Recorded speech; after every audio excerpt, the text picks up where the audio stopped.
do in terms of presentation. I have a little bit of an agenda of actually just going through eShopOnWeb as if I were a brand new user, kind of showing you how to get started, explaining some of the patterns that are used, how the architecture is laid out, and hopefully giving you a good idea of how you could use this application to learn about .NET Core, domain-driven design, clean architecture, some design patterns, and then maybe take that to your own work from there. So let me verify I've got the chat going and that sound is working and everything, and we'll get started.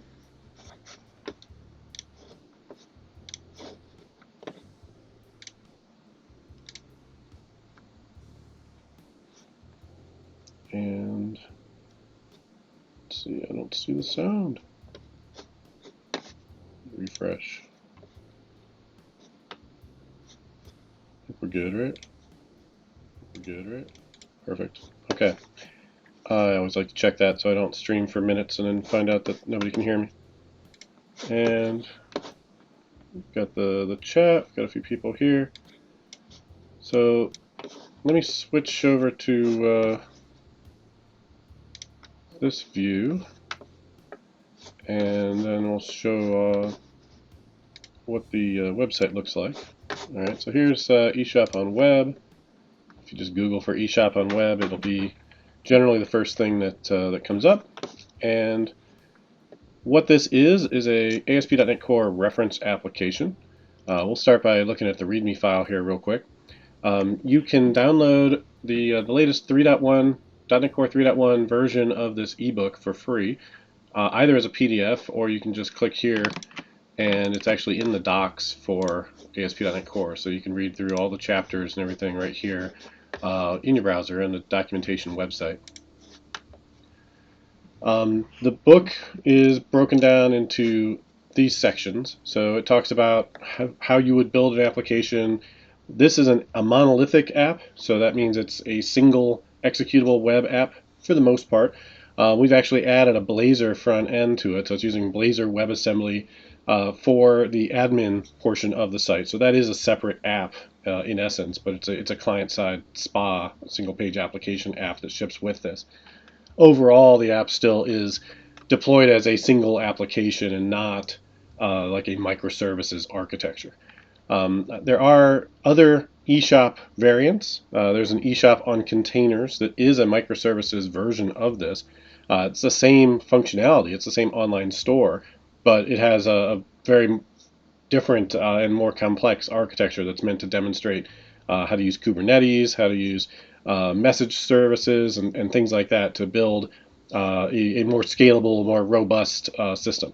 But honestly, this monolithic ASP.NET Core app is what probably 95% of the applications you'll build, even if you're working for a big Fortune 500 company, are going to need. Right? Very few apps are going to need the complexity that Kubernetes and microservices and all those things bring to the table. Lots of developers love to know about that stuff, and it's some cool technology. But realistically, most of your business applications that you're writing, or even consumer-facing apps, will get by just fine as a single application that you ship and deploy as one thing, or maybe as a couple of related things, maybe a web app and an API app or something like that. All right, so here in this book on the TOC, we talk about how to build ASP.NET Core MVC apps, how to work with data. We talk about Entity Framework Core. We talk about how to write tests, and we'll look at some of the tests in this sample as we get to them. And we talk a little bit about Azure. The book is not a commercial for Azure, but it does mention Azure and shows how you can set this up in Azure as well. So when you first clone this, running the sample is the first thing you're probably going to want to do. Make sure everything is working. And so this section of the README ideally is going to help you with that. It'll kind of show you how to get started. You can run the sample just by pulling it up in Visual Studio and hitting F5 to run it. That'll run the web app, and you'll be able to interact with the store.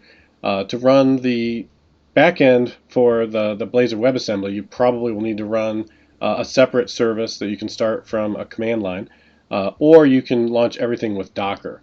And so if you have Docker installed and you want to just run all the things in Docker, you can do that as well. And so that's what this is referencing right here. All right, let's see what people are saying on chat.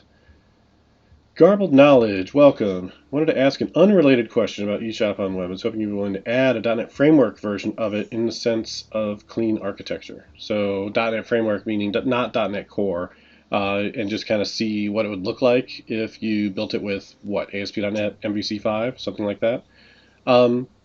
One could certainly do that. At the moment, I'm in the midst of writing a book for Microsoft on how to do the opposite of that and how to migrate from a full framework app to .NET Core, because a lot of customers are going in that direction. I don't know that I'm going to have time anytime soon to port this the other way and do it with .NET Framework, although you certainly could. If you're looking for a .NET Framework example of how to do this kind of clean architecture, I don't have one that uses this sample, but my DDD Fundamentals course on Pluralsight has basically a sample that uses that structure, which is the veterinary clinic sample. So I don't know, Garbled Knowledge, have you looked at that Pluralsight course? Let me just Google for it real quick. Okay, you watched it and you'll check that. All right, awesome. If you want, the sample for that is on GitHub. So if you go to github.com/Ardalis, you'll find that I have a couple of repositories out there that might be useful. I think I'm up to 183, it looks like. So if we look for DDD in here, you'll see this DDD vet sample. And I'm in the process of getting this ready to do a new version of the course, and it's going to be in Core. So this .NET 5 branch, eventually this is going to be the master branch. So if you're watching this on YouTube, a while from now, I'm recording this in October of 2020, you may not see the same thing that we see here. But I'll have a tag or something in here that'll show the old .NET Framework version whenever I get around to fully moving this to .NET 5. In any case, today, right now, this is all full framework.NET. If you go into the front desk solution, that's the main thing, and you'll see it's organized with core and data and separate web projects. There's a few other things in here too that are just sort of separate domains and separate bounded contexts in the context of the domain-driven design for this course, but they're pretty minimal. The main bulk of the demo that is shown here is going to be in these appointment scheduling core and data and web projects. So check those out if you want to see old school .NET Framework, old CS Proj with all the XML and lists of all the files and stuff before we got the beautiful .NET Core project files. All right, I hope that helps. Okay, so let's continue on with how to get started with the eShopOnWeb sample. If you want to run it in Docker, here's the pretty much real simple. You just download everything and go into the root folder where the solution file is and say docker compose build, docker compose up, and then you're going to want to go to these two locations if you want to get to the web project or if you want to see what the APIs look like. There will eventually be a link hopefully to this video on this README as well, so you'll be able to jump back and forth between the two. But in terms of actually just running it, you ought to be able to just clone the repo or download the repo from right here, and then use Visual Studio to launch the application. And let's try that out right now. So I'm going to go and open a new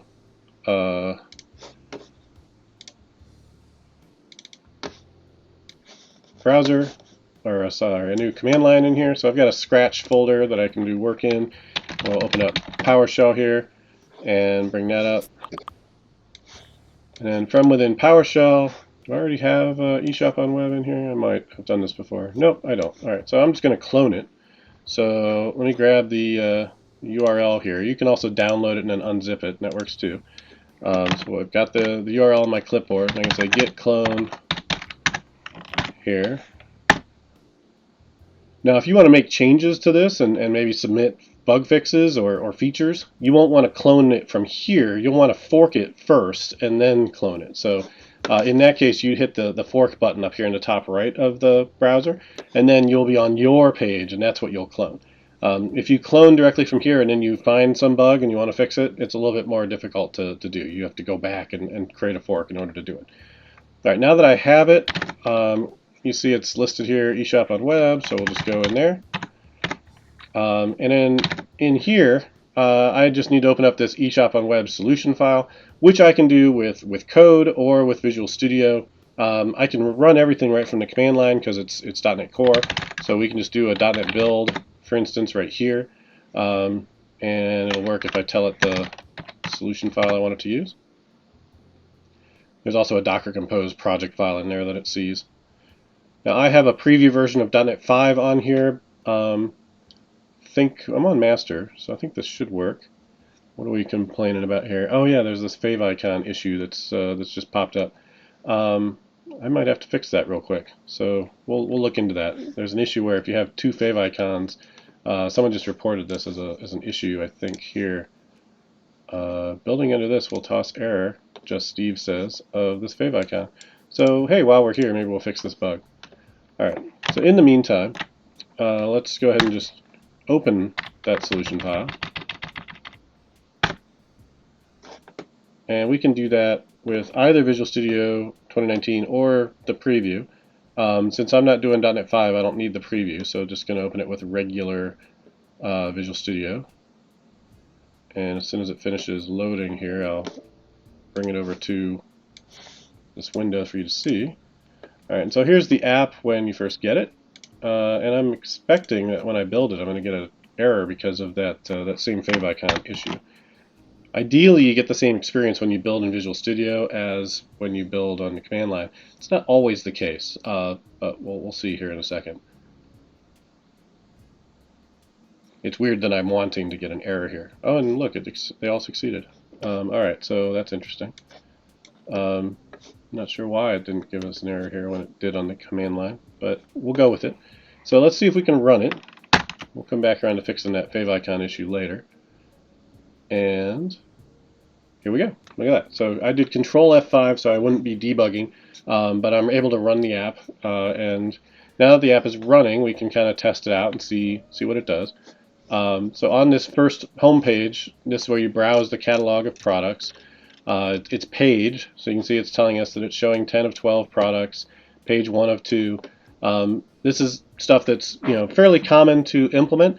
There's a bunch of different ways that you can implement it, and a lot of times you end up with a lot of logic in your controllers just dealing with how to do paging and how to show simple things like how many pages are there, how many items are there total, and doing that in an efficient manner without actually downloading the entire database into memory in your controller in order to do that.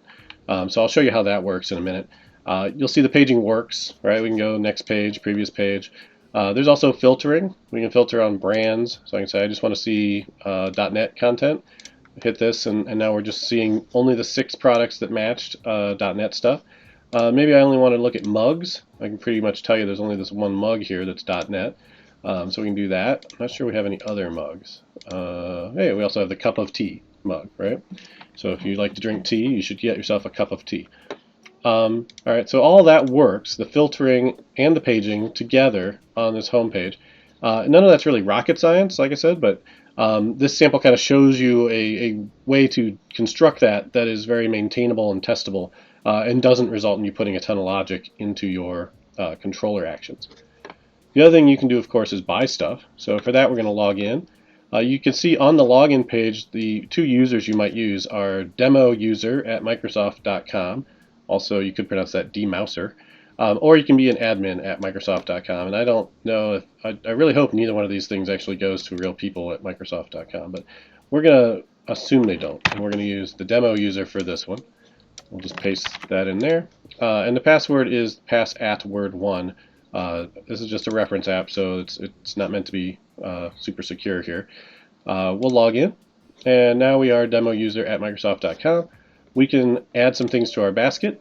So here you can view our basket. We can modify it, update it, see everything updates here. Go back to shopping, add something else. When we're ready, we can check out. Now this doesn't hook up to actual payment provider, so checking out is pretty trivial. We can come in here and it shows us a final summary of here's what everything looks like, and we say pay now, and poof, it worked, right? Thank you for your order. You can keep shopping if you want. But also now we can come up to our view of our username up here in the top right, where we see our user-specific menu options. And we can view my orders, where you can see there's this 3250 and it's in a pending status. We want to see the details of that. We can click in and see here's exactly what we bought. Again, all pretty standard fare stuff you would expect for an online web app. My phone is buzzing, I apologize. All right, so from here we can also view our account, modify things like your profile information, change your password, things like that, or log out. So let's go ahead and log out. Now, the other thing you can do is you can log in as an admin. So if we come back in here and we change this to be the admin at Microsoft.com and log in, we can do all the same things as an admin that we could do as a regular user, but we also have this admin menu. Now, the admin menu is going to use Blazor WebAssembly, and it also relies on a set of APIs that need to be running, and they will run on a different port from the web app. So by default, when I launch this, most likely, if I haven't already turned on those, if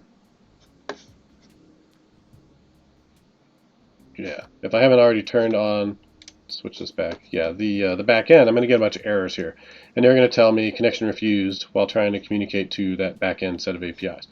So what I need to do is a couple things. I can, if I want to stay in Visual Studio, I can come in here and I can just right-click on Public API.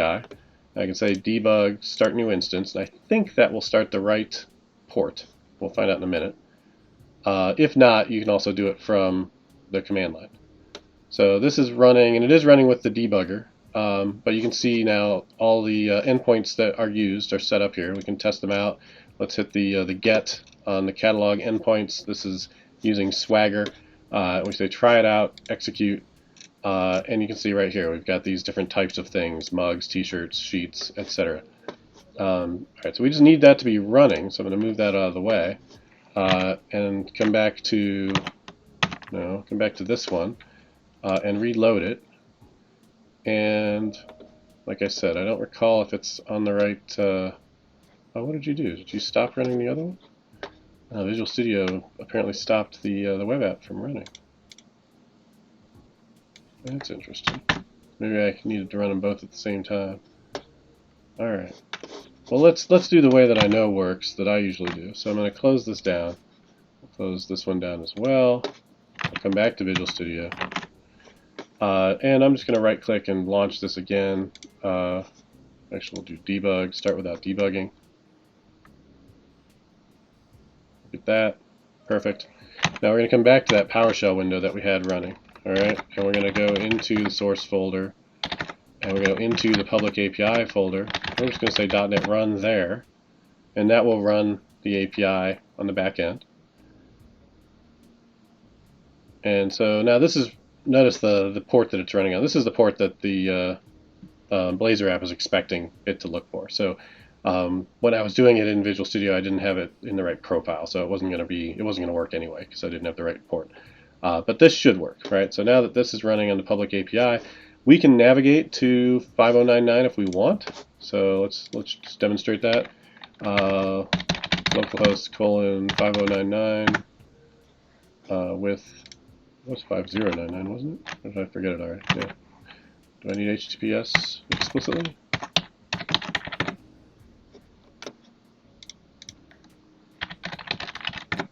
There it is. Okay, so it just doesn't have a default page. So I have to tell it that I want to go to Swagger. So here it is running on 5099. And if we come in here and we go to admin, we can see all the admin stuff, right? So now it works. And so this is communicating. If we bring up browser tools with F12, you can see some logging here telling it how it's working. We can view the network tab and look at just XHR requests.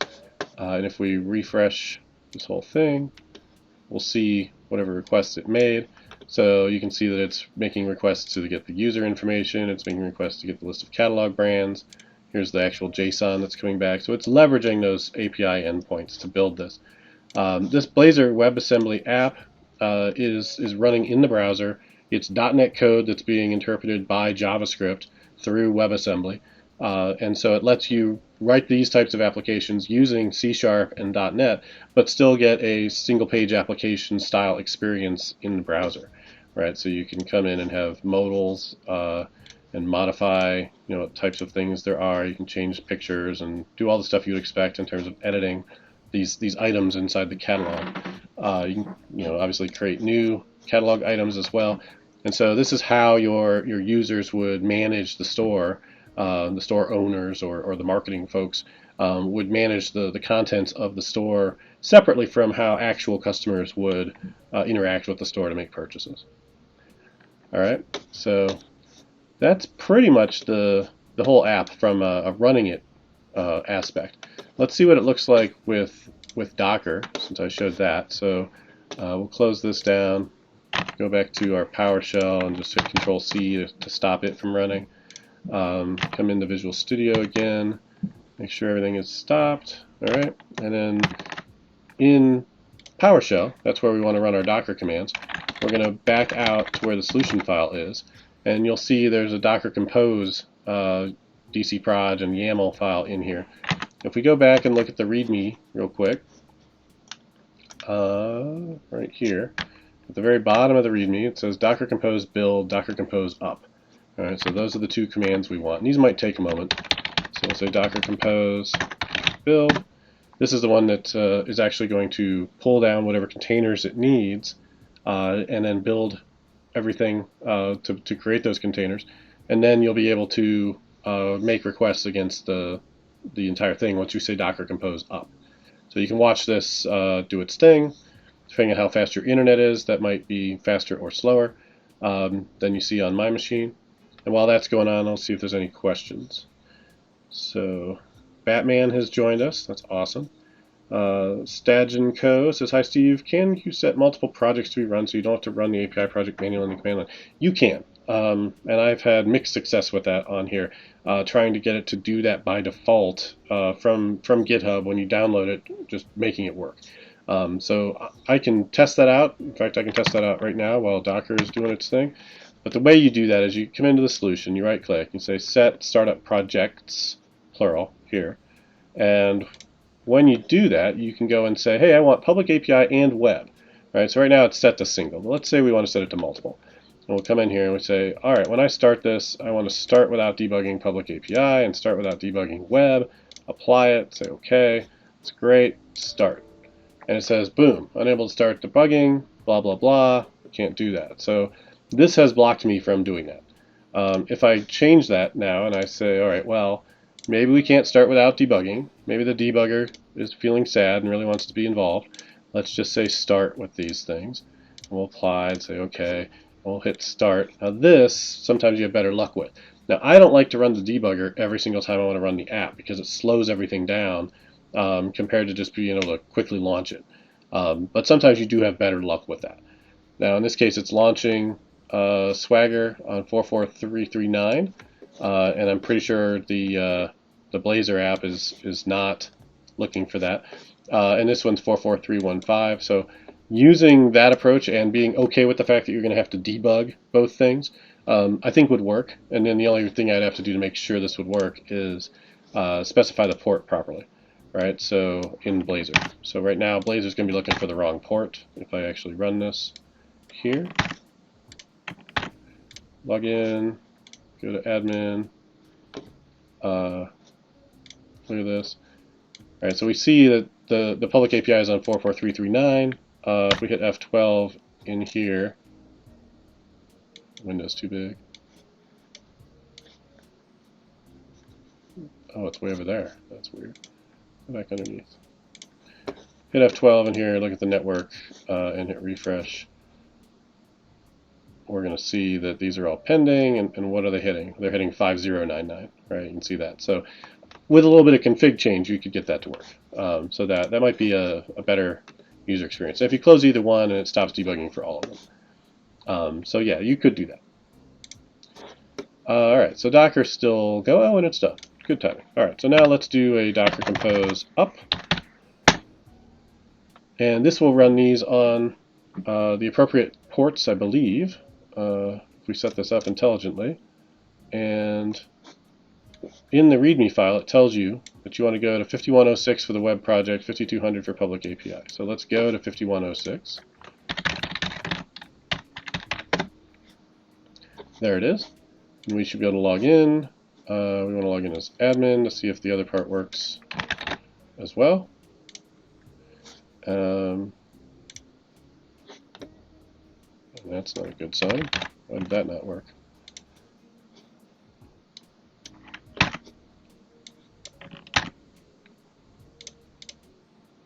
Yeah, for some reason login isn't happy right now. Weird. Am I getting any errors? Let's try this one more time. Well, let's try demo user. Nope, I don't think so. Alright, sometimes this is a cookie issue. So if we clear all the cookies and then refresh our anti-forgery token, we can hit admin, log in. No, it still didn't do it. So something's up with how this is doing auth in Docker for some reason. So I'll have to track that down. Maybe I'll add an issue for that too. Hey Viceni, how's it going? So I don't know if anybody else is following along. If you want to try that out, see if you can do this Docker Compose build and up, and then log in. See if you get that same issue I was seeing with the login. I've seen that before, but I thought we had that sorted out. So obviously it works if you just Control F5 from Visual Studio, or if you debug from Visual Studio. For some reason, I'm getting that issue on the Docker version. All right, so it's probably got something to do with the domain. Maybe, I'm not sure. All right, so let's look at the code now. So let's jump into eShopOnWeb. We are using the preview version, I guess, of Visual Studio. So this is 2019 preview 16.8 preview 5. All right, and if we just minimize the whole solution right now, let's just take a look at what's in here first. So we have two main project folders at the top. One is for source and one is for test, and that's a pretty standard organization that Microsoft uses for a lot of their stuff. If you look in the .NET GitHub repo, you'll see a bunch of the projects are sort of organized like this. If nothing else, they might not have a source folder. They usually will have a tests folder to kind of keep all the test stuff organized separately. And so this maps to what's on disk. So if we look at the eShopOnWeb, how it's laid out in the repo, you'll see there's a test folder and a source folder here as well, where these things map to. All right. So looking at what's in source, you'll see there are, 6 projects in here, which is a few more than there used to be. Just this past summer, we added the Blazor WebAssembly stuff, and that resulted in adding 3 new projects. So we had to add the public API for it to talk to. We had to add the Blazor admin project, which is the actual Blazor WebAssembly application, and then we added this Blazor shared project, which includes any types that are going to be shared between the server and the client. So just by adding that single page application, we doubled the number of projects inside of this solution, at least in terms of the main production apps, not counting tests. All right, so the main business logic for this application is in application core. And this is following kind of clean architecture, onion architecture, ports and adapters, whatever you've heard it known as principles, which is that the core of your application, the domain model, the business logic, should not depend on the infrastructure. Right? So it's following the dependency inversion principle at the architectural and project level. And what that means is that this infrastructure stuff, which includes things like data access and knowledge about Entity Framework Core, right here you can see from this using statement that we're using Entity Framework Core inside of this infrastructure namespace in this project. We aren't going to have any references to specific data access technology inside of our core domain project. So when we look at core, you'll see that it has a few dependencies. It's using Mediator, it's using a couple of NuGet packages for guard clauses and specifications, which we'll look at in a moment. But it doesn't depend on a specific type of backend technology. Like each one of these 3 dependencies that it has, none of them have any infrastructure dependencies. Right? Mediator does not depend on SQL Server or Azure, and neither do these other packages. So you're okay to depend on certain NuGet packages if they don't drag in dependencies on infrastructure with them into your core project. In here we've got constants. We've got a folder called entities, and inside of that we have aggregates for basket, buyer, order. Aggregate is a domain-driven design pattern, which is a way to group together related entities that should change as a unit. Specifically, they should be stored to persistence or retrieved from persistence as a unit. And so there's 3 different aggregates that have been identified in here, order, basket, and buyer. And so you can kind of see how they're grouped together. Now, when we actually persist these things, they will be persisted as a unit. So you can't just go and have a DB context and edit a basket item independently from the basket that it's a part of, right? And this is important because it means that the basket can have certain logic in it that relates to all of its items. And it can know that that logic is always going to be followed and it's always going to be correct. Because the only way that anybody can modify the contents of a basket is by loading the basket and working with the basket directly. If you don't have that, then you end up having to put in a lot of extra if and conditional logic in your code to check that things are in a consistent state, because who knows if somebody's added or removed an item or changed an item inside of an aggregate that doesn't enforce those constraints. All right, so that's the benefit of the aggregate pattern, is it gives you an encapsulation boundary around this set of classes, this set of types. And if you don't use that pattern and you just have a whole bunch of low-level entities that map to tables, or you strictly just directly talk to tables, right, then you don't have anywhere in your code to do that work, right? And you end up having to put it in a service or in a controller.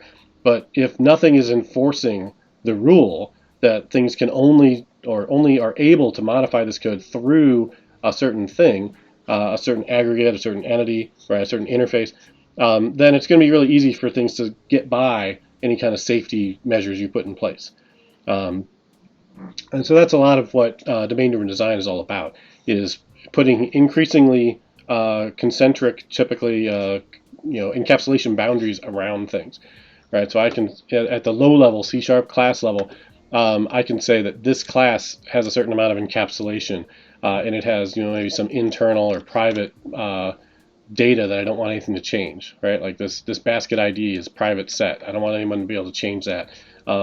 Except if I want to inside this class. So that's my encapsulation boundary. But then this basket with its items is also another encapsulation boundary, right? It's multiple classes. It's beyond what a C# class gives me. But the aggregate pattern, which I'm enforcing through this iAggregate root interface, is how I'm going to encapsulate that logic and say, you can't change the children of this aggregate directly without going through the aggregate root. All right, and so let's look at how that's enforced. This iAggregate root marker interface is important. If we go look at my set of interfaces here, you'll see this iAggregate root. It's a marker interface because it has no implementation details. So it doesn't do anything, but it is a marker that's applied to that type that I can use in other constraints in my system. And so if we come down here to the EF repository type, this is a generic repository that's responsible for pretty much all the data access that's going on inside of this application. And you can see it's generic. It works with some type T. Now, what is T? Well, we can use generic constraints to define and constrain what T can be. And in this case, T needs to be a base entity. And the reason why that's important mainly is because base entity has our ID property. And some of the things that we're doing inside of here rely on having an ID. And so if it didn't have an ID, if it didn't inherit from base entity, we wouldn't want this to apply to it. The code wouldn't work. But also, it has this iAggregate root constraint on that type. So that means I can't just use any base entity, right? It has to be an iAggregate root when I want to work with this. And so what we'll see is if I tried to create a repository of basket item, which is a base entity, but it's not an aggregate root, I would get a compile time error. It would force me into the pit of success as a developer, right? I would not be able to do the thing that by design I shouldn't be able to do. And that helps enforce my design constraints at the compiler level, which is nice. It doesn't just have to be like a coding standard or a documentation somewhere that someone has to actually read and remember. The compiler is going to enforce this constraint. And we can show that real quick. Let's go into the web project. And somewhere in the web project, we're actually saving a basket. And there's a few different ways of doing things in the web project by design. So if this were a regular application, there'd probably just be one place to do it. But if we look at, say, adding an item to a basket, or even checking out a basket, let's look at that. So this is a Razor page for checkout. And it uses a basket service. But let's just modify it for a second and pretend that we wanted it to use that repository. All right, so I can use an iRepository iasync repository of basket item here, and we'll call this a repo. Now, this is going to need a namespace, probably, so we'll say give it that using statement. And then here, this says, look at this, the type basket item cannot be used as a type parameter in the generic iasync repository of T. There's no way to convert a basket item to an iAggregate root. So that's what I'm talking about, where it's enforcing the rule. I can't work with a basket item directly. I can't add them to the database. I can't modify them in the database. I have to work with a basket.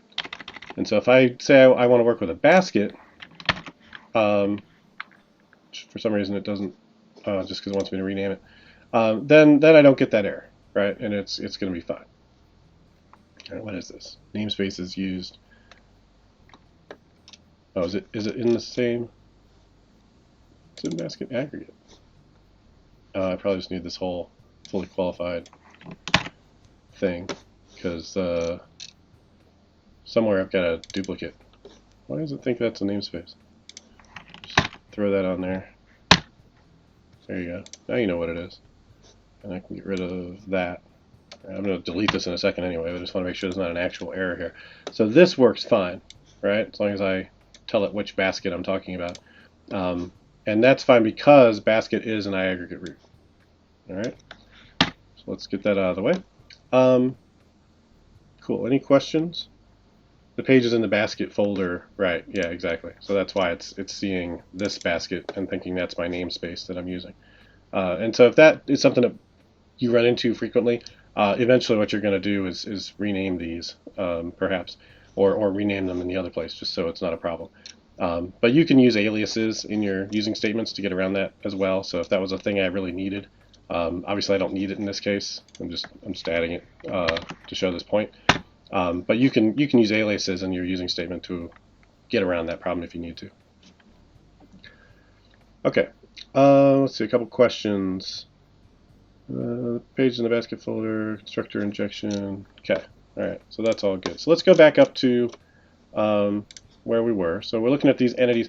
Now, a point on here, I've seen some folks argue or complain that if you look at certain samples of how to organize code in this way, that they don't focus on the thing you're doing. They focus on the types of things, right? And that's fair. That in this example right here, the way I've organized this, they are the types of things, right? These are constants, these are entities, these are exceptions.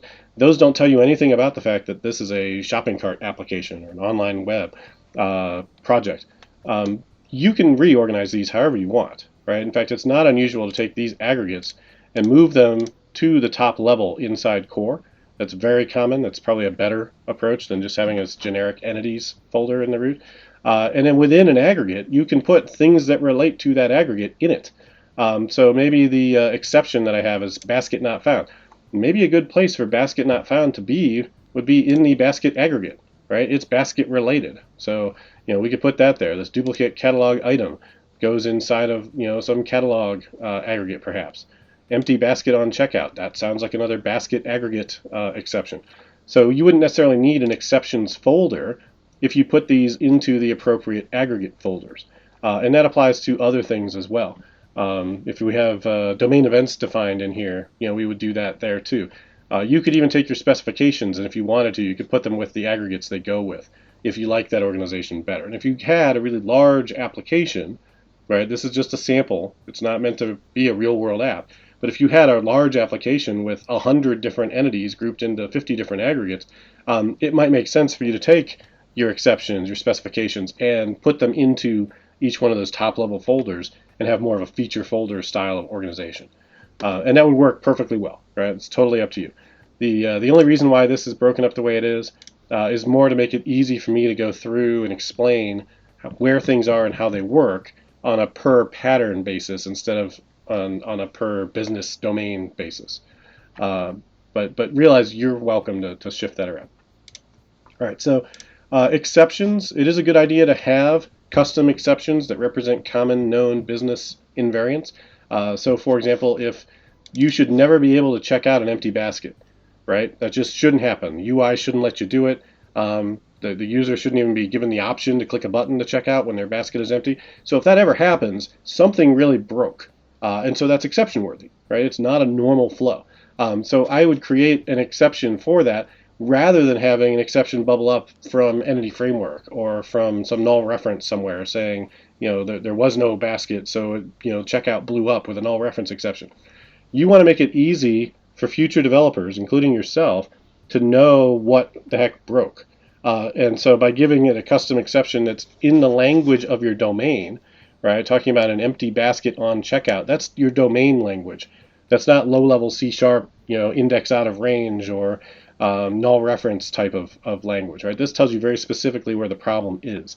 So definitely create domain-level exceptions where you can to make it easier for you to know what went wrong.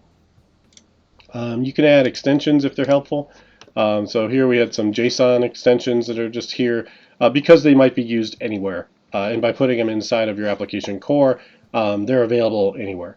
In this case, these are a little bit, on the cusp of infrastructure because JSON's like a specific tech, but it doesn't tie me to a certain out-of-process service, right? It's not like a SQL server, a mail server, an Azure. This is all still going to happen in memory.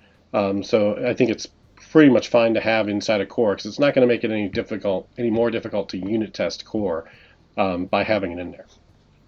Obviously, you're going to want to have interfaces for your design, and most of your interfaces should live in this core project. And so if we just look at some of the ones that are here, we've got the aggregate root, which we already covered. We've got an abstraction for logging that we're using that just wraps around how we're going to do logging. If you ever want to unit test your logging and verify that logging actually happens when it's expected to, then it's nice to have your own abstraction for that.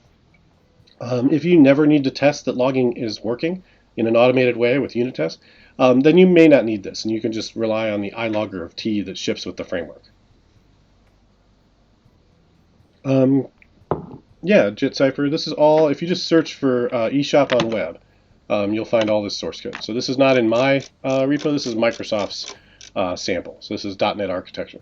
So I'm the main maintainer of this for Microsoft, but this is a Microsoft repository. It's Microsoft sample application that I just help work on as a contractor. So here's the URL where you would get this this code. So I can put my mouse over to the chat. There you go. Okay. So back to the different interfaces. Logger, if you wrap around Logger yourself, it just gives an easy way to unit test it. If you're ever struggling with unit testing logging, do a search on my blog. I've got an article that has some tips and tricks on how to make that easy. Because it can be difficult otherwise, just because of the way logging works with extensions instead of through actual class methods. iAsync repository has everything you need to do with repository. Everything is async in this case because that's pretty much how you want to be writing your data access code these days. Efcor supports async for all these different operations, so there's no reason why you shouldn't as well inside your repository abstraction. Let me take just 1 second to address a common refrain that I hear on the internet, which is that why would you need a repository interface when Entity Framework already implements a repository? It's kind of a silly question because the implementation of the repository is not what gives you the value of the repository. The whole value of a repository, the whole reason why that pattern exists, is because it's an abstraction that you own for your data access, right? And so anything that's in Entity Framework is nice, but I don't own it, right? It's a third-party dependency. I want to have an interface that I own, that's part of my code, that I can do whatever I want with. I can make it as big or as small as I want, and I can mock it, I can create a fake version of it, I can replace it with a different implementation. All those things are possible when I own that abstraction. If I take a direct dependency on Dapper or Entity Framework or nhibernate or whatever it might be, I no longer own that abstraction, right? And so that's where the repository is meaningless, right? The whole value is just the abstraction. The implementations are trivial at that point. So that's why you want to have a repository if you think that's valuable. If you don't think that's valuable and you're perfectly happy to just code against a particular implementation and that works for you, then that's great. All right, you got services in here as well. You can have domain services or application services that you define inside of core. They're generally going to be at like a slightly higher level of abstraction than just data access like your repository would do. Services are a good place for you to do communication between different aggregates in your system, for example. You might have low-level things that you abstract here aside from data access. So if you want to send an email, you might have an abstraction for that. If you want to work with the file system, you might have an abstraction for that. Those interfaces would live inside core as well. We have an example of how you can extend the generic repository with a specific one. So you can create something like this iOrder repository that implements the iAsync repository of order and then adds additional methods to it. Now, we don't really need this. This is just here to show you folks like a way of doing something. A better approach than this is to use specifications, and we're going to talk about those in just a second. But this is a common way for folks that don't use specifications to extend a generic repository with custom logic that they need. Usually it's custom queries that they want to write. So in this case, this says, I want to get an order by ID, but I want to make sure it comes along with the items. Right? I don't always want to fetch the items when I fetch an order, but when I do, I want to have a way to do that, and that's what this method would allow me to do. There's an order service. It's just another domain service, and a couple other utility things there. Inside services, this is where you will define your domain services. What makes it a domain service instead of a different kind of service? Mostly the fact that it's going to operate at the abstraction level of your domain, so it's going to take in and return domain level objects, entities and aggregates and things typically. It's not going to return a view model, right? It's not a domain service if it knows about the views, right? If it knows about the UI. So you might have services that return view models. Those are application services. They're going to live in a different project. Okay, so here we have a basket service, has add item to basket, delete basket, things like that. There's an order service, which just has this one method to create an order. And in here, if we look at what this is doing, you'll see an example of how like guard clauses are being used and specifications are being used. So the first line here creates a specification. We haven't seen what those look like yet, but it's next on the list. So all the specification is a definition of a query, right? Defines a query as an object. And so I can take that specification, I can pass it to my repository. My repository can execute that query and give me back the results. So that's what this does. This basket with items specification describes a query and says, I want to get a basket. It should have this ID. And hey, I want you to include the basket items when you return back the results of that. Then I pass that into this first or default method on the repository, and that gives me back the basket, and it'll have its items. Now I have guard clauses here that verify that it's not empty and that it's not null. And so if either of those is true, then this is going to throw an exception. Right? The guard clause will throw an exception, and the rest of this code won't be hit because we will have jumped out at this point. So the idea with guard clauses as a pattern is that you want to fail fast and keep your code from having to get cluttered with a bunch of error handling logic. Right? You put all your error handling right up front. You jump out of the method with an exception, and then the rest of your code, whatever's left, is the so-called happy path. Right? That's all stuff that we know is going to work because we already got rid of all the things that might have made it fail, at least for the reasons that we know, like the input-related reasons. There's still the possibility that like this call to the database is going to fail for whatever reason, but it's not going to fail because basket ID was null or basket was null. Right? All right. So then in here we're going to create another specification. This is to go and fetch the catalog items that we want, and then we're going to get a list of those catalog items. And then in here, we're going to create a query, come back and get that list of all the things we need to put into the order. And then when we're done, we're going to create the order here. This order, we could use a factory if we wanted to create that order. In this case, we're able to pass in all the things it needs through its constructor. An order must have a buyer ID, it must have a shipping address, and it must have items. If it doesn't have those things, it's not a valid order. And so it's requiring that we pass those things to it in its constructor. And then when we're done, we just call this repository and say, add this thing. Now, when we do that, if we go look at the implementation of that repository, it's not just going to add the thing to Entity Framework's tracking. It's actually going to call save changes, right? So when this thing comes back from this await, it will have actually made the call to the database and updated the logic. Now, there are some things you need to know about that, right? So if we look at this code here, here's our add, and you'll see it does a save changes with it.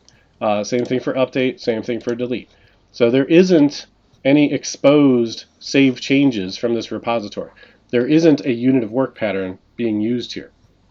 Now you just need to be aware of that, because what that means is that you could fetch something from the database, change its property, and any framework is tracking it, and then call add something else entirely, right? I'm going to add a new order to the system, and that change that you made to customer name, that's getting saved here too, right? Because that same entity framework DB context is tracking that other change. And when we say save changes, we aren't just saying save changes for this little subset.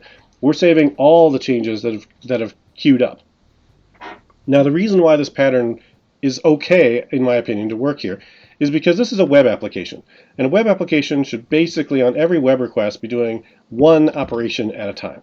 And so that's very typical. On the rare instance that you're doing a whole bunch of different unrelated things in one web request, then you might not want to use the repository as shown here. Right? You could use a different service that does that in a different way. And not use this repository abstraction. But for 95% of the stuff you're going to do, every web request, whether it's an API call or a request for a page, is going to do one operation as far as writes go. It might do several queries, but it's going to do one logical write operation. And so when we do that one logical write operation and we're done with it, and we call add the thing, or update the thing, or delete the thing, it's okay that it's going to save it immediately when that occurs. As long as the developers understand that that's what's happening, then your code's going to work fine.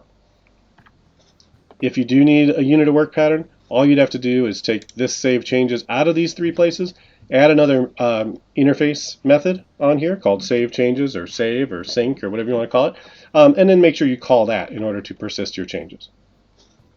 All right. Let's go back to specifications then. Any questions? Not yet? All right. So let's look at a specification. We talked about the basket with items.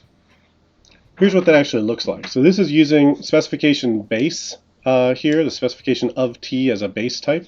And using that, the base type exposes a query, which is using the builder design pattern.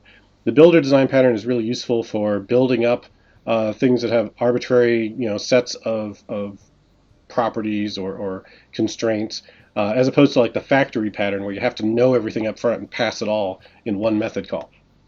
And so builder works here because we want to be able to build a query that includes not just filters like where clauses, but also has includes, it might have ordering, it might have paging, it might have all these different components to it, and we can chain all of those off of this query using the specification builder.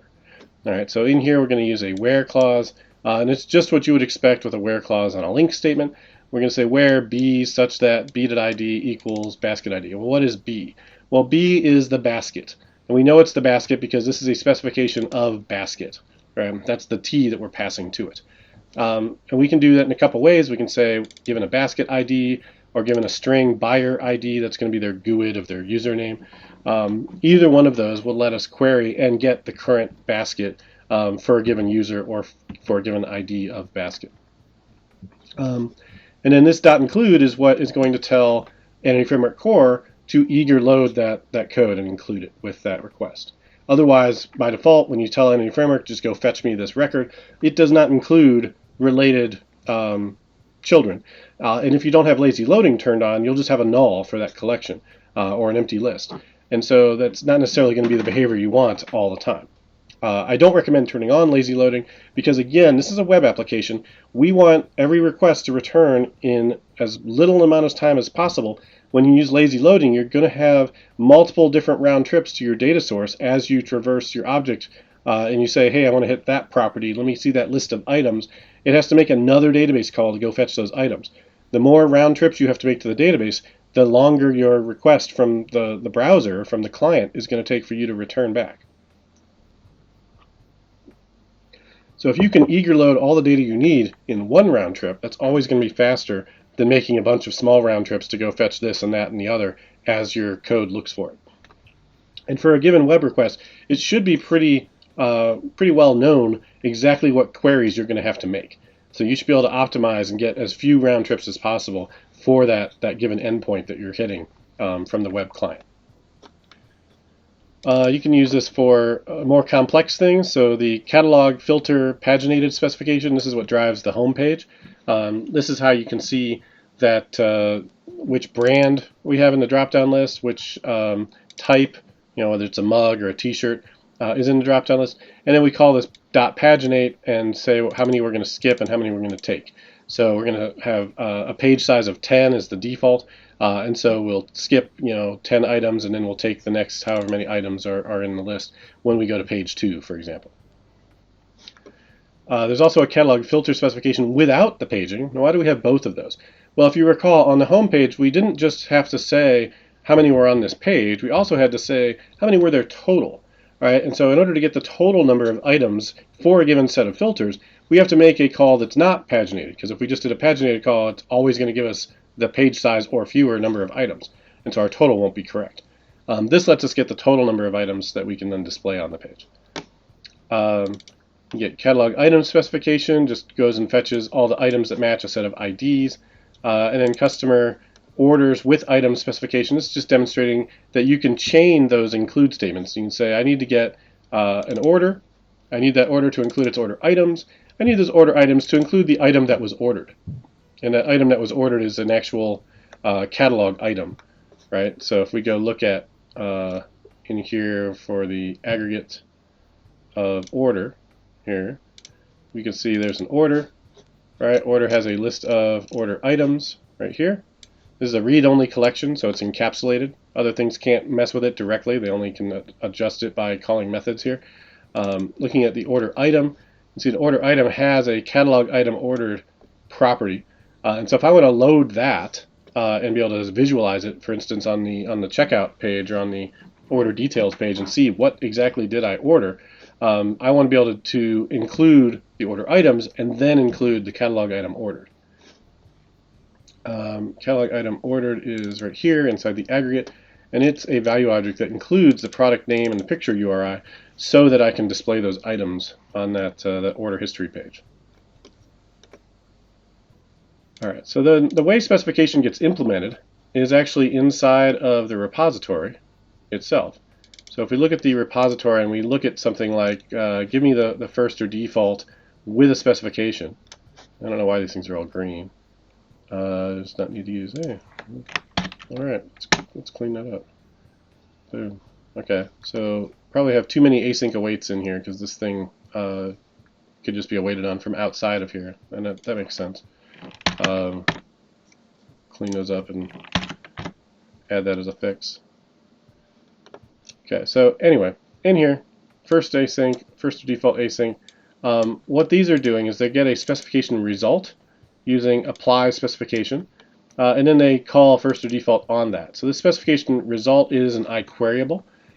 Generally, you don't want to return, in my opinion, an iQueryable of t from your repository because that will allow anywhere in your application to modify that query. Right, and so basically you end up with query logic and data access logic everywhere in your app. If you make sure that you only return back elements of your domain model, IEnumerable or list of catalog item or order or basket, things that are in your domain model, then you've got that separation, right? You can say with confidence, all my data access logic lives inside of my repository or in my specifications, inside the things that are focused on data access, and inside my views and my controllers and my application services, there's nothing in there that specifically is working with data access logic using .where or things like that. Could you repeat that again? Don't return iQueryable from your repository unless you want to have data access logic creeping all over your application. That's the main point I'm making. Now, that doesn't mean iQueryable is evil or bad. It just means you don't want iQueryable to filter out of your data access layer. In this case, the data access layer is the repository, right? And so I have a private iQueryable of t here that I can call and I can use internally, but none of my public methods return iQueryable. So I can get the value of iQueryable inside my repository without exposing it outside my repository. In here, I use an evaluator to evaluate the specification. That's this thing. That specification evaluator is actually inside of a separate NuGet package. So if you want to use the specification pattern, you can use that NuGet package. It's the Ardalis.specification package. It's also on GitHub. We'll take a look at that in just a minute to see how this works. And then in here, we just call getQuery. We're going to pass in the set of things, the orders, the baskets, whatever it is. That's my DB set. as queryable, and we pass in the specification, and then it just goes down the list and applies all the things on the specification to that. Let's see, can I go to definition on this? Right, it just shows me here because it's coming from this Efcor NuGet package. So let's go take a look at that real quick, just so you can see it. So if we come back to github.com/Ardalis/specification, in here, the EF one's right here, and the specification evaluator is right here. We'll blow this up big so you can see it. And all this is doing is saying, give me this query, and then call .select on it with the selector, and then call include strings and include the aggregates here, so we can do all the include stuff.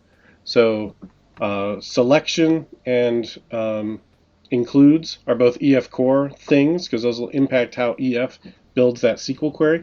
The where clause and other stuff you can use with or without Efcor.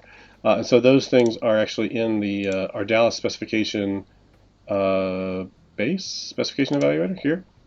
And so all the other things on this query, like implementing where expressions or ordering, is in here.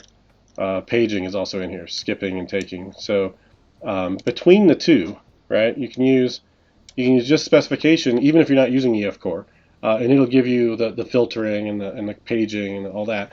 And then if you're going to use it with Efcor, you want to use this other Efcor version, Ardalis specification Efcor, and what that gives you is the selectors here and the proper use of the includes. Right? Because if you're doing a specification against, say, an in-memory database or an in-memory collection, you don't need to include things. Right? Everything's already included. That's not how it works. Include is only used by ORMs like Efcor to reduce how much data they're pulling back. All right. Any questions on that?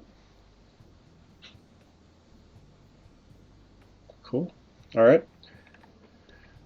That's pretty much all the different pieces in application core, and that's the main business logic for the application, right? So all the different entities are here. We saw the aggregate pattern. All the different interfaces are here. We saw the repository pattern, the specification pattern. Those are the key design patterns that are used at this level of the application, along with the guard clause. Next, if we look at infrastructure, this is where you'll see all the actual implementations of these patterns. And so Tony is asking, when should you use specification again? Specification is useful as a way to keep your repository from growing out of control. And when would it be overkill, he asks. So specification is mostly used for custom query logic, and you want to use it with your repository so that you don't have to add additional repository methods. So let me ask if this sounds familiar. You've got repository, and either you're using a generic repository, or you're creating a separate repository for every single item that you need to be able to fetch, right? And so you've got different pages in your application that need different sets of data, and so you start out with just this order repository. It's real simple, and maybe it's not generic. Maybe that you think that's overkill, so you just create the method you need. So you've got like a get by ID and a list. And then you realize, okay, well, I can't just do get by ID. Sometimes I want to get by ID with something, right? So then you create another method, get by ID with items. Then it's like, well, okay, but on this other page, I also have to display the customer information, but I don't need the items there. Okay, well, then we'll do get by ID with customer, right? And so now you're just adding additional methods every time there's some other flavor of this entity that you need to get back. And over time, you might end up with dozens of these, right? I've seen repositories for common things like user or customer, where there's literally dozens of different get methods or fetch methods on the repository, where it's like, get it with this, get it with that, get it for this state, get it for that region, get it for this date range, get it for that date range. Combine those things. Specification eliminates all of that.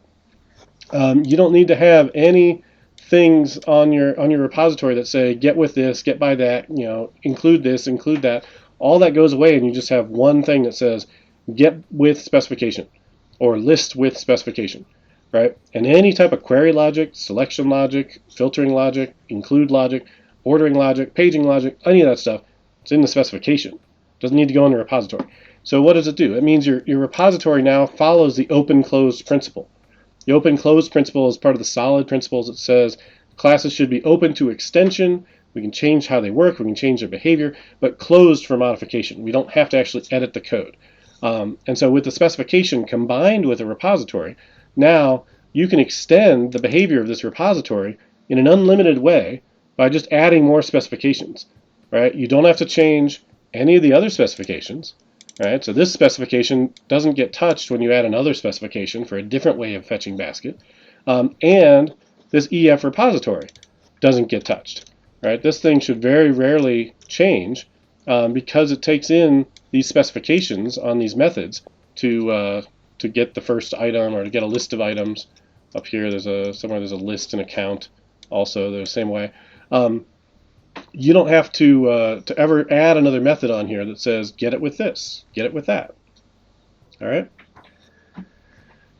John Pank says he can see the chat, but he can't see the video. I just see a black box that says now live. Probably you want to just restart, John, and you probably can't hear me say that. So try refreshing your browser, or try another browser. All right. PlaySmart Kentucky KY. When should I not use Efcor for DB access? I may be off topic. Sorry if that's the case. Hey, thanks for the follow, Art Splunge. You can use Efcor if it solves your problems, and if it doesn't solve your problems, then you can use something else. When would you not use Efcor? You don't have a database. Boom, don't use Efcor. You have a lot of stuff you want to do, and it's all stored procedures, right? And you don't need to track changes for anything, because every time you need to make a change, you're going to pass a specific update statement or insert statement that says exactly what you want to do. Okay, then Efcor, most of its value is tracking changes and creating SQL statements that reflect those changes. If you're not doing that because you're going to do it all yourself, right? You've already got store procedures, or maybe you've got a rule that you have to use store procedures, then Efcor is not going to add a lot of value. Now you can use Efcor to call store procedures, both to make updates and to fetch back entities. So you can use it. But you can use lots of things to talk to store procedures. So if that's the place you find yourself in, you can question whether or not it's worth using Efcor versus another approach to call those. You could use Dapper. You could use straight ADO.NET, and that would work fine as well. Whenever my queries are complex or join several tables, should I avoid using Efcor?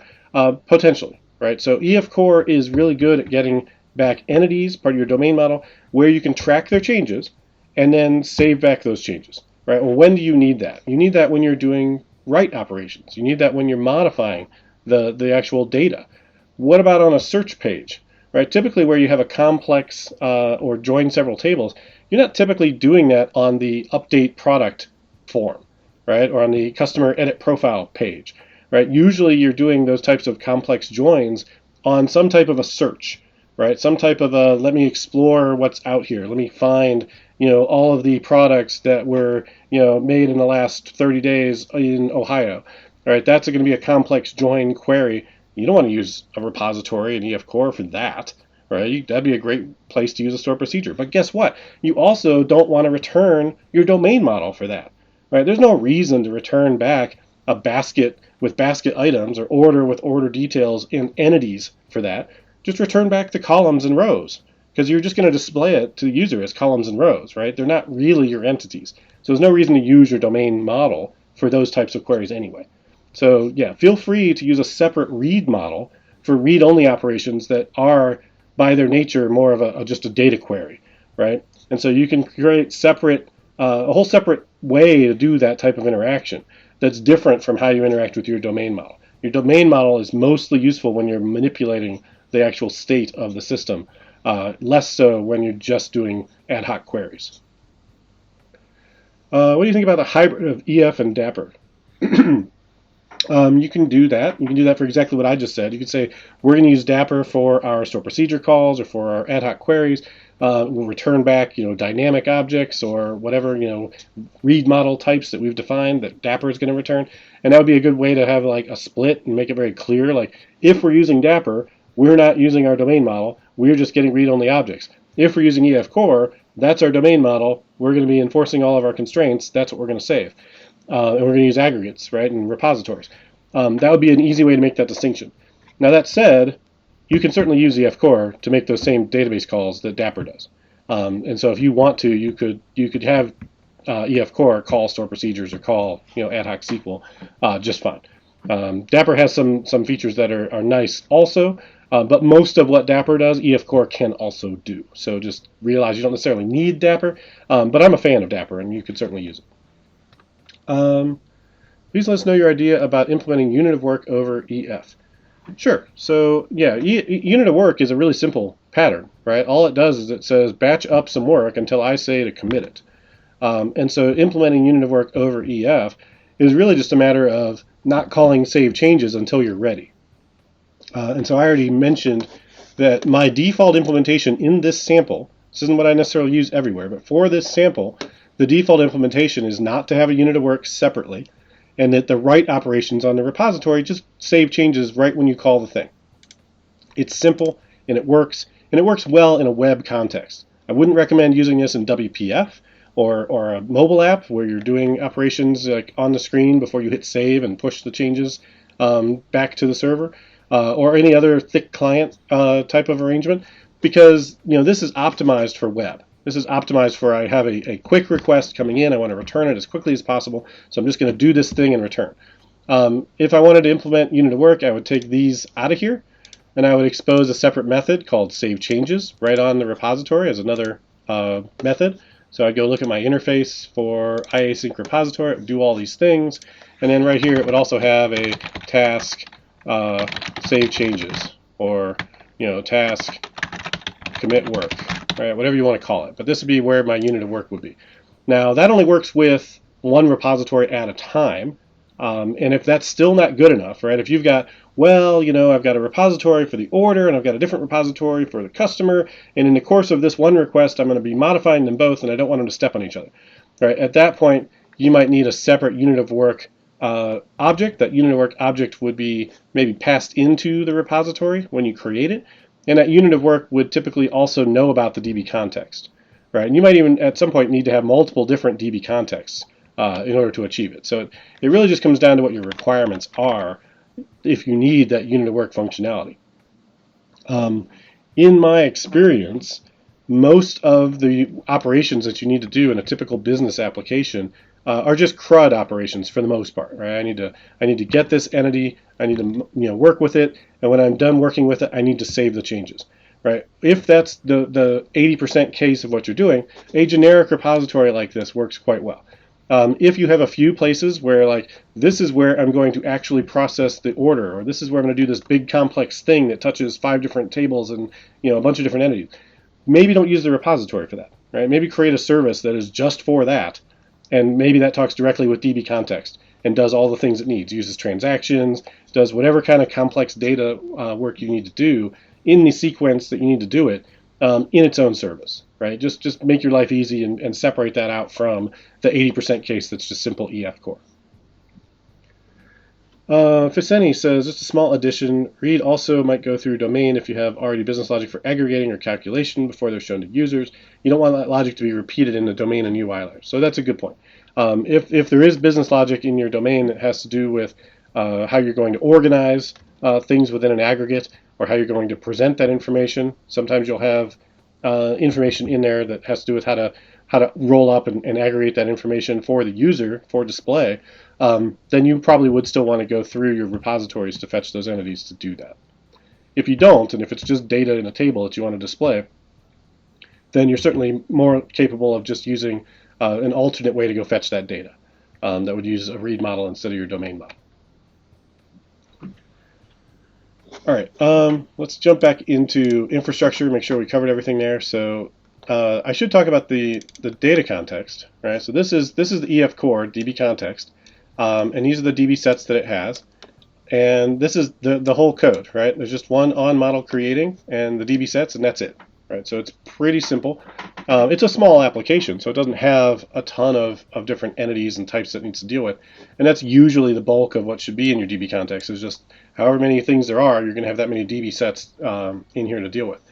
Now, one thing I strongly recommend that will keep your DB context classes from getting too huge is pulling out the configuration separately. So I'm a big fan of having all my config in C# and not in attributes for a few reasons. If you notice on these aggregates up here, like in the basket aggregate, let's say, right? There's a buyer ID. There's items. Let's go look at buyer. There's another one. So where's address? Okay, let's look at address. That's what I really want to see. So address has, street, city, state, zip, country. Notice what it doesn't have. It doesn't say this is required. It doesn't say it's got a max length of 20 or whatever it might be. All right, there's no data annotation stuff here. Now, it's not wrong to do that, but I prefer it to be a little cleaner like this and not have that in here, because those are really just database concerns, right? If I store this in JSON, JSON doesn't care how many characters are in my city, right? My database table is the only thing that cares about that. So since that's a data concern, I want to put that in my infrastructure project where my data is defined, and I'll add that to this config. And now in here, I can say, here's how order is configured, or here's how basket is configured. And so for any one of these, you've got this entity type builder of T that you can use and specify how you want that set up. And specifically, since address is a value object, it actually lives on order in this case. And that's by design, right? That's because if I'm a customer for a few years and I buy some things and then I move and then I buy some more things, I want to see where those things shipped when they were actually ordered. I don't want it to be a foreign key to my current address that I've set, right? When I update it, they all update magically. Like, I want this to be a historic record. So this is a value object that lives on the order itself, and so its definition is inside a order configuration. Okay. Value objects are another DDD pattern along with entities that it's good to know.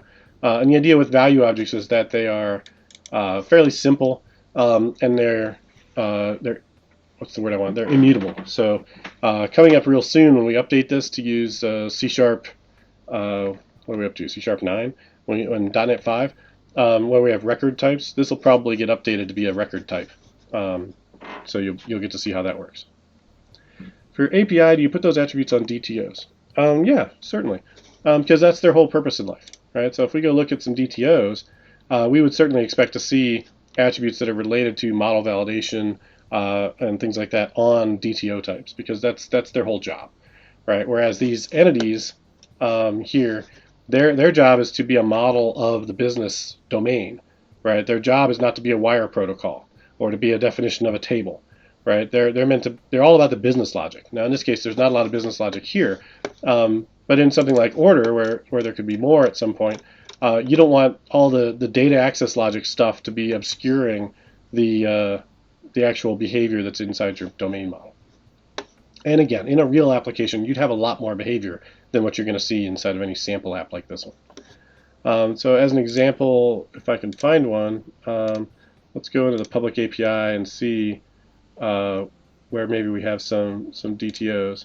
Like this catalog brand DTO doesn't have anything. Catalog item doesn't have. So maybe I don't have any examples here with those. What about in shared? Any models in shared that have them? Yeah, this one's got some. So here, catalog item on our shared model with Blazor. You can see it has things that specify when it's valid, based on a regular expression for the price and a range of prices that are valid and what the data type is. So this all is fine to put on DTO types that are going to be used as a wire protocol on an API or as a view model, where you can use these attributes to specify how the view is going to render it. But because of that, because that's its purpose, if we're going to follow single responsibility principle, its responsibility is to represent data in a way that works well as a wire format or as a view model for a Razor page or something like that. Its job is not to enforce business rules, arbitrary separate business rules. So you wouldn't expect to have necessarily a bunch of business logic in here. Now this has some utilities in it that are useful, but there's not like business logic in here that says, like, for this particular customer from this particular region, they can only do these things, right? That would be more business logic than just low-level functionality here. Just a small for API. Viceni says that's a good approach. Domain models should be clean of data annotations. Configuration is an EF matter, but for UI models, data annotations is a great feature. In case of MVC, all those constraints will automatically be reflected in the generated HTML. in case of localization, then annotations are a savior in my experience. Yeah, and Vicenti's helped on this project and other projects. He's been a big help on specification, I think, too, right? And so, he's got a lot of good knowledge to share as well on here. So thank you. All right, so since we're looking at the Blazor stuff, let's look at the API for a moment. One thing you'll notice about this API is that it's using endpoints. And endpoints are an alternative to just using controllers and MVC for APIs. And what you'll see when you look at one of these endpoints, like this catalog item create endpoint, is that they chain their model with them. Right? So there's not a separate DTOs or view models or something folder in here where you'd have to jump around and find all the stuff related to a create. Instead, this create endpoint here implements this base async endpoint of request comma response. Right, so there's two types here, the request type and the response type. And that then corresponds to a single method on here called handle async. And handle async takes in a request and returns back an action result of a response. So it's an async method, so it's a task of action result of response. But the response is the main thing that's coming back from this. So in here, it's going to do whatever work it needs to do in order to create an item. In this case, it's pretty straightforward. It's, here's my create new item, and do whatever work I need to do to add the picture, create a DTO for my return type, set that on the response, and then return the response. Now the response, sometimes the response will have more stuff to it. In this case, the response really is just wrapping that DTO. But if you want to use that DTO in multiple places, you can define it separately, so it's shared in more than one place. In this case, it's right here in the root of the catalog item endpoints. So multiple ones of these will share that DTO. The other thing the response has is this correlation ID. And so correlation IDs are useful on APIs, especially if you're going to use microservices. But even if you're not, what they do is they let you set a correlation ID either passed in from the client, from your JavaScript or from your WebAssembly, where you can track it even from the client all the way through. Otherwise, if it's not passed in from the client, it'll create it on the server and then pass it all the way through. So what does all the way through mean? Well, if this API needs to go call out to another API, which calls another API, in some sort of mesh of microservices that ultimately all return back and then say, yes, this succeeded, or no, this failed. By passing along that correlation ID to each one of those other sub-requests, you could look at your logs across all those different services and track what happened with that request. And so if there was a problem, if it was slow, or if it failed, you'll be able to see exactly where it failed across multiple different processes by passing around that GUID of that correlation ID. And then the request is just whatever you need to create the item.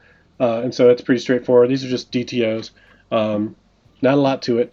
The thing that this endpoint pattern does for you, though, is it makes it so you don't have a bloated controller to do this work. Right? Everything you need is just right here. See if I can zoom out. For some reason, zoom out is not working. Zoom to, say, 70%. Right? So here you can see the entire endpoint. It's doing a fair bit of work inside its method. But all of its dependencies are passed in here. These dependencies are only used by this endpoint. There's nothing here that isn't used by it. How many times do you have a controller that has like a dozen or more different constructor arguments passed into it, and any given action method is only using a couple of them, right? But it has to have all of them because it has all these unrelated actions on it.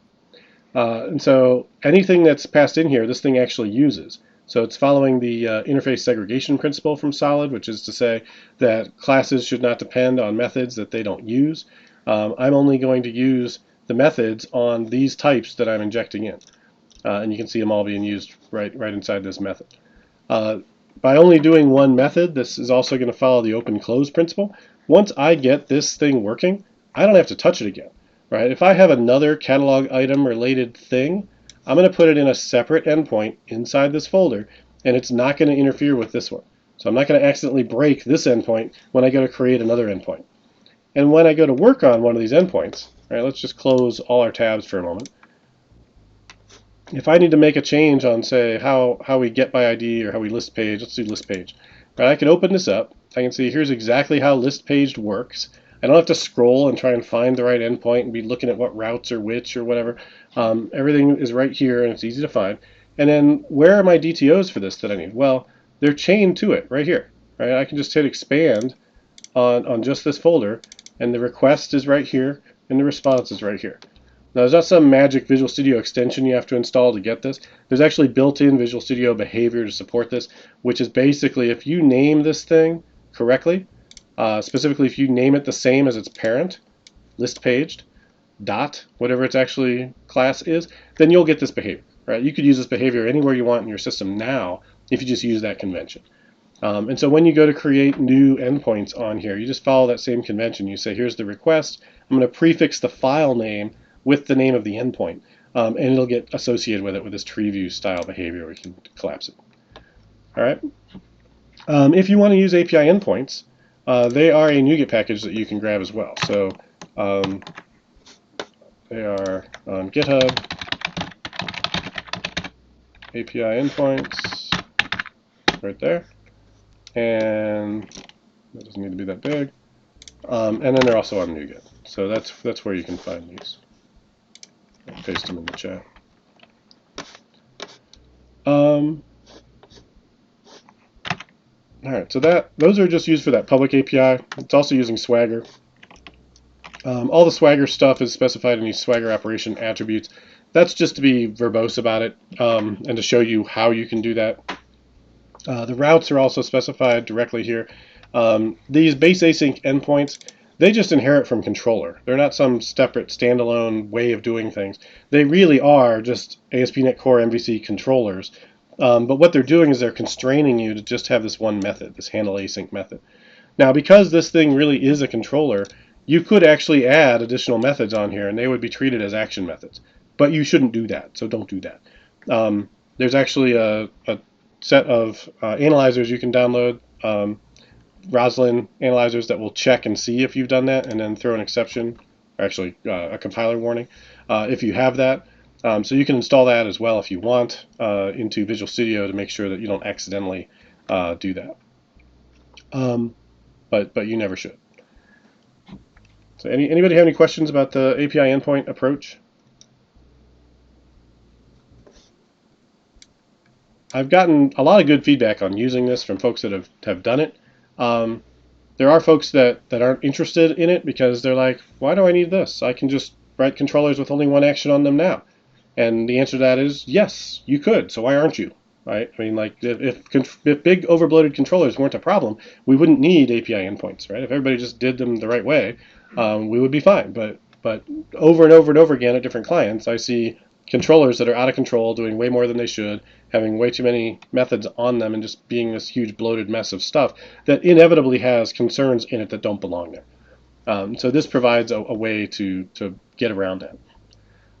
And it's a little bit of a silly argument when you say, why would I do that when I can just do it already with a little bit of discipline? Because everything about higher level languages is about constraints, right? That's why we have private on a class, is so that you don't go and touch the internals of this class and I can have encapsulation. I could just use a naming convention and tell you, hey, don't touch these things because you're not supposed to because there's a naming convention. And if everybody followed the rules, we wouldn't have any problems. But we live in the real world and that's not how it works. And so it's nice to have a compiler that will enforce those constraints and make sure that people do things the way they're supposed to so that we can have some type of encapsulation boundaries and things like that. And so that's what this does, right? It's a constraint that helps you do better. Would you add a produces attribute to these? You could, if you wanted to. I don't know that you need it. If we go look at Swagger real quick, let me just launch it from here. So you set a startup project. I think it gets everything it needs from the action result, doesn't it? What is produces going to give you that wouldn't give you? Here we are. So inside, let's say this catalog item, I want to get a catalog item. What does that produce? It should be right here. This is telling me what I'm getting back, right? So do I need, what would produces give me as different behavior here otherwise? I haven't checked the implementation of the package. How's the routing is fixed. How the routing is fixed. Where's the rule that list page is a route name? In API endpoints, there's nothing to it. I'm just using the default stuff, right? If we look at an API endpoint, base endpoint, I'm not doing anything except applying API controller. API controller just says it must have an attribute route. That's all. Inside the code for list page, there's my route right there. There's nothing that's forcing that to be a certain thing. And if you don't like the fact that this has magic strings in it, this could certainly be composed of a constant or something, or a name of, name of this namespace value or something like that.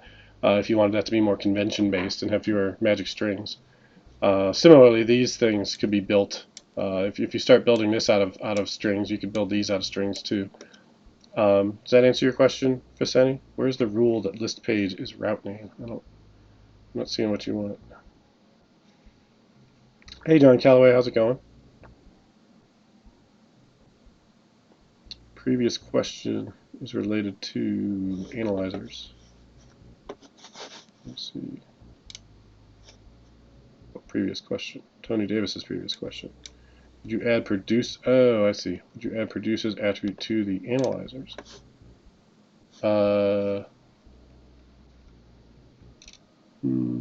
Because this is here? I mean, you could. I think this is mine. I think I made this. Is my name on here?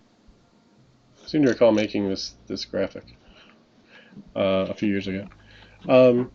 Yeah, if you wanted to add a produces to it, you could. If you wanted to install this analyzer to check and see, you'd say include OpenAPI analyzers true, and this is already built into the .NET SDK. It should give you a warning or something that says, hey, you're not telling us about something you can produce. So if you say here, I return not found, and nothing up here says that you return not found, then this would help you. And for instance, if I were to do a get by ID here, then that should have a produces 404, because that's what should happen if I pass it one that doesn't exist. We can check that out by saying try it out with -1, execute, and I do get a 404, but it's undocumented. So I think that's what you're referring to, right? So the analyzer would require, would tell me that I'm missing that attribute, and then the attribute I would add. So in here, for like get by ID of a catalog item, here, I could say here produces whatever type. Let me just verify what that syntax looked like. Type of the thing, and then whatever status code. So if I wanted it to be a 404, that's what this is going to show me. It's right there. Status type, just the 404. So produces status code, or status code result. I don't remember. Gotta watch it. Wait for it. Status codes dot status. Okay, status codes dot status 404. All right. Status codes dot status 404 not found. Right, like that. So that's what it's telling me that I can add. So I'm gonna build. Does that answer your question? Chat's getting late in a bit. Yeah, I got it. Didn't notice the manual route definition in the magic string. Okay, cool. Can I convert from int to string? Other problems. So produces status codes dot. I thought that's what this was doing. Oh, produces response type. That's what it says. Sorry. Produces response type. You could add that. And if I turned on the analyzer for OpenAPI, it would yell at me and tell me that I needed that, because it would see this line. And so I don't have that turned on for this, but I probably should at some point, and then update it with these. All right, so Tony Davis, hopefully that answers your question.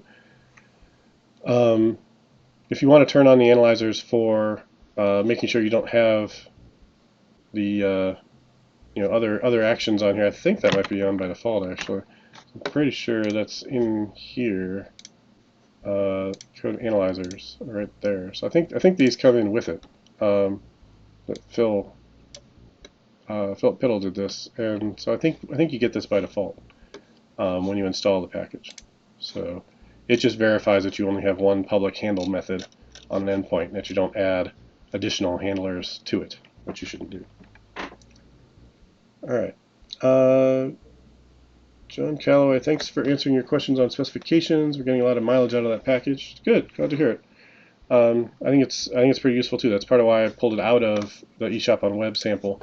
It used to be all of it was just in here. All the code was in here too to implement specification, and it seemed a lot of people were downloading this just to get to that code and use it in their own system. So made it much easier by just letting you pull that in as a separate NuGet package. And Faseni, yeah, he's been a lot of help on there too. Cool. All right. What is left? I don't want this to be too long because it's going to go on YouTube, and it's already more than 10 minutes, which is about what most people can tolerate on YouTube for length. I think you should have everything you need at this point. There was an issue that this was actually related to, which was where was it?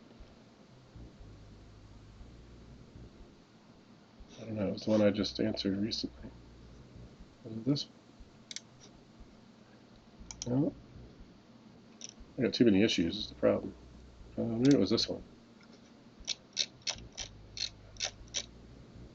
There we go. Yeah, it was this one. So 21 hours ago, I said, hey, today I'm going to go and talk about this. So what all did we want to talk about? Well, John, I don't know if John's here, wanted to know whether or not we should use the EF repository of T here, which is the one we've been looking at. That's an iasync repository of T, blah, blah, blah.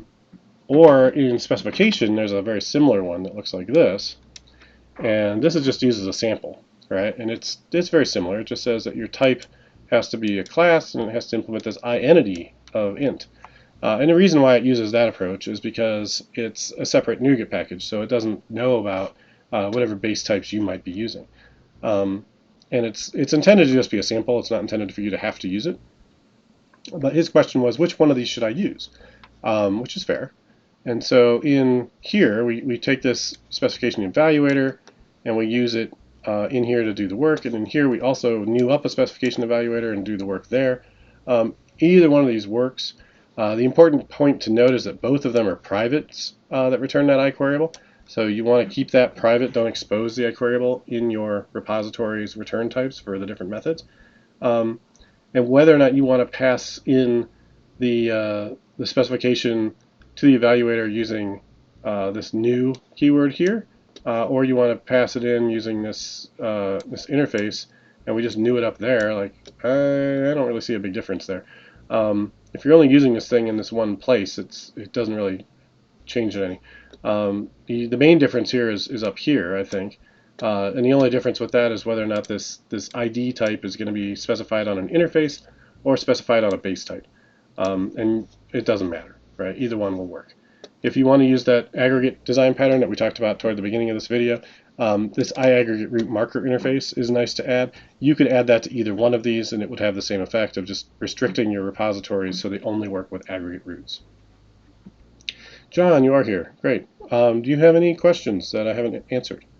Because I'm going to try and pull this down. Tony Davis, even if I don't publish it to YouTube, it will be on Twitch immediately. In fact, Twitch is even a nicer experience because all the chat is right there in the window with the video. Now, the reason why I don't just use Twitch for everything is because for some reason they only keep them around for about 21 days and then they delete them. Apparently they don't want to have the ad revenue and they'd rather give it all to YouTube. So I just try to make sure I publish them to my YouTube channel so that they're not lost. But if you go where to look to see them, go to youtube.com/Ardalis. That's where they eventually get published. So I'll throw this in the chat too for anyone that needs it. And then on Twitch, which you're probably watching this in right now, you'll see recent videos. So twitch.tv/Ardalis. Make sure that quiet. Somewhere on here is videos, I think. And where are they? This is really difficult to follow, right? Is it because I'm streaming it doesn't show it? Maybe when I stop streaming you'll be able to see the videos. But I know you can typically see videos. Like if I go look at Clarkio, oh, he's streaming. Let me go find somebody who's offline. If I go look at this person, there's videos right there. Right, there should be a videos link on mine somewhere. Right. So I'm not seeing it, but you'll see it. You'll see a videos somewhere, and you'll be able to see it there. All right. Yeah. So play smart KY. He's got the answer why I don't just leave it all on there. All right. So just to wrap up. Oh, and I haven't talked about the clean architecture solution, so I should talk about that. Yeah, in YouTube we lose the chat. No, because I put the chat in the video. I would like to not have to do that, but I think if you're watching this on YouTube later and I'm answering questions in chat, you're going to have no idea what I'm talking about if you're only seeing my half of the conversation. And I don't want to have to read every single chat. So in the video, like right, I can't even put my mouse here, but right there, you can see the chat, right, in your video. That's there in YouTube as well, because I've put it there. Right. If Twitch ever gets to the point where they just keep the videos forever, and then I would stop doing that, right? Because it's just taking up real estate on my screen, and I would just use the whole screen for code, and maybe my little picture here. But the chat would be in the side of Twitch instead of having to be in the video itself. That would be a lot nicer. So tell Twitch stop deleting videos and to just host them themselves, and then I will make that change. Right? You guys have the power to make Twitch do that, I'm sure. Okay, so let's wrap this up. We answered this question. Hopefully, if anybody wants to follow up on it before I close this issue, it's this eShop issue 415. John, if you still have questions, feel free to post them there. Also, where to go to find all this code for this. It's all on eShopOnWeb. It will be updated to .NET 5 probably fairly soon, sometime in the next couple months. And that's a pretty straightforward upgrade. It's already on 3.1, so look for that sometime fairly soon. You can download the ebook again right here. The ebook covers more of the principles behind this. So if you're trying to learn the principles and the patterns and not so much the code, go look at the ebook. If you want a walkthrough of the code, that's what this video was all about. So hopefully that was helpful. If you want to start your own application using the same ideas as this sample, but without all the sample stuff, right? You don't have to delete and work around all the stuff that's already in there from the sample. I have a clean architecture solution template. So go to github.com, Ardalis, clean architecture. Give this thing a star so that you can find it later, and you'll get notifications when there's updates, which is not all that often, so it won't spam you. But star this or fork it so it's in your repo, and you can always find it later that way. But it has just the basic structure that you need. You can download it as a project template and install it in Visual Studio. So you can just say File, New, Clean Architecture Project in there if you want. And if you look at this, you'll see the code is very familiar looking, right? It's got a core, it's got an infrastructure, it's got a web. There's a shared kernel project that eventually you would pull out. Shared kernel is another DDD pattern that's meant to be how you share code between different bounded contexts, between different applications. And so a really good idea when you're using that is to make it a NuGet package and then have it be a NuGet package that you reference from your core and any other projects, but definitely from core typically, of your different applications. This thing also uses specification. It also uses domain events. So domain events is another great pattern. eShopOnWeb does not do anything with domain events. It's not part of that sample, but it is baked into this sample. So if you want to use domain events and see how they work, you can play with them in this clean architecture template. Or just delete them if they're not something you need, right? It's meant to be pretty small in terms of what's here that you would need to delete. All right. So with that, I'm gonna wrap it up. And yeah, I'm sure PlaySmart Kentucky. I'm sure it's a storage space thing that Twitch probably figures that like 95% of the stuff people are recording is just crap that nobody's gonna want to look at again, so they wouldn't get ad money from it. YouTube apparently is okay with that though, so somehow YouTube makes it work. And storage cost is so cheap these days that I'm pretty sure Amazon could afford it. And Amazon bought Twitch, so they have this whole S3 thing that costs about a billionth of a penny per gigabyte for you to store stuff. So I suspect they could do it. They just need to get their marketing and advertising team up to snuff. Right? YouTube lost billions of dollars before it started making lots of money. Now it makes tons of money. Right? I think Twitch needs to go that route too, and I suspect that that's their plan. They just, there's smarter people than me involved in running that, and I'm sure they'll figure out when is the right time. All right, I'm going to go ahead and stop this recording. It's a little bit early today. I'm not going to jump us to anybody else. I'm not going to raid somebody today just because I want to wrap up this recording so when it's on YouTube it's all clean. If you guys have any other questions, follow me. I'm Ardalis everywhere. You can always reach out to me just on Twitter here as twitter.com/Ardalis, and I will answer your questions there as well. Or just leave an issue here on GitHub for eShopOnWeb or for clean architecture or whichever project you're interested in. All right. Thanks a lot. Have a nice day. I'll talk to you later.